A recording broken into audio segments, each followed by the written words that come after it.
Hello guys, ఎలా ఉన్నారు అందరూ? ముందు వీడియోలో అద్భుతమైన అన్నవరంని చూసాం. మేము అన్నవరం నుంచి తమిళనాడులో చూసినట్టు ఆంధ్రప్రదేశ్లో ఉన్న పెనుగొండలో ఆర్యవైశ్యాస్ కులదైవమైన శ్రీ వాసవి కన్యకా పరమేశ్వరి టెంపుల్కి వచ్చేసాం. దీన్ని వైశ్యాస్ అందరూ వైశ్య కాశీగా పిలుచుకుంటారు. ఈమె ఎందుకు ఇంత పవిత్రమైందో తెలుసా? చెప్తాను, చూసేసేయండి. పూర్వకాలంలో కుసుమశ్రేష్ఠి అనే రాజుకి పుత్రకామేష్టి యాగం ద్వారా వాసవాంబ పుట్టింది. తర్వాత వాసవి కన్యకా పరమేశ్వరిగా పేరు వచ్చింది. కొంచెం పెద్దయ్యాక విష్ణువర్ధనుడు అనే రాజు వాసవాంబ అందాన్ని చూసి పెళ్లి చేసుకోవాలని పట్టుబడతాడంట. కానీ వాసవాంబ నేను శివారాధనలో ఉండాలని ఫిక్స్ అయ్యాను, పెళ్లి చేసుకోవడం కుదరదు అని చెప్పిందంట.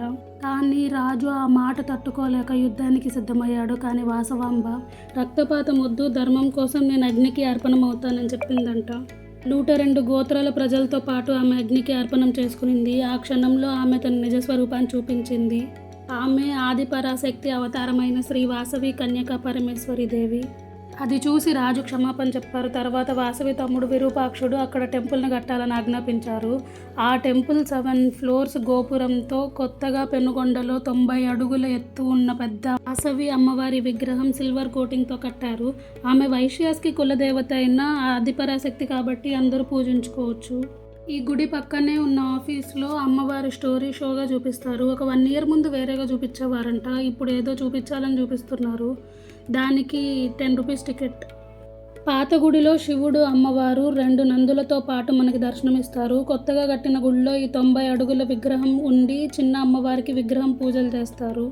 ఆ అమ్మవారి చుట్టూ ఈ 102 గోత్రాలకు సంబంధించిన స్టోరీ ఉంటుంది. ఒక్కసారి ఈ టెంపుల్కి వచ్చి చూసి దర్శనం చేసుకోండి, చాలా అద్భుతంగా ఉంటుంది. దీని తర్వాత మేము వాడపల్లి వెంకటేశ్వర స్వామి టెంపుల్కి కూడా వెళ్ళాం. ఆ టెంపుల్ని కోనసీమ తిరుపతి అంటారంట, కానీ దానికి ఫోన్స్ అలో లేదన్నారు, సో వీడియో తీయలేకపోయాం. కానీ ఆ టెంపుల్ కూడా చాలా ఫేమస్ టెంపుల్. ఈ వీడియోకి ఇంతే, నెక్స్ట్ వీడియోలో కలుసుకుందాం. ఈలోపు మీరు సబ్స్క్రైబ్ చేసేసుకోండి. Bye bye.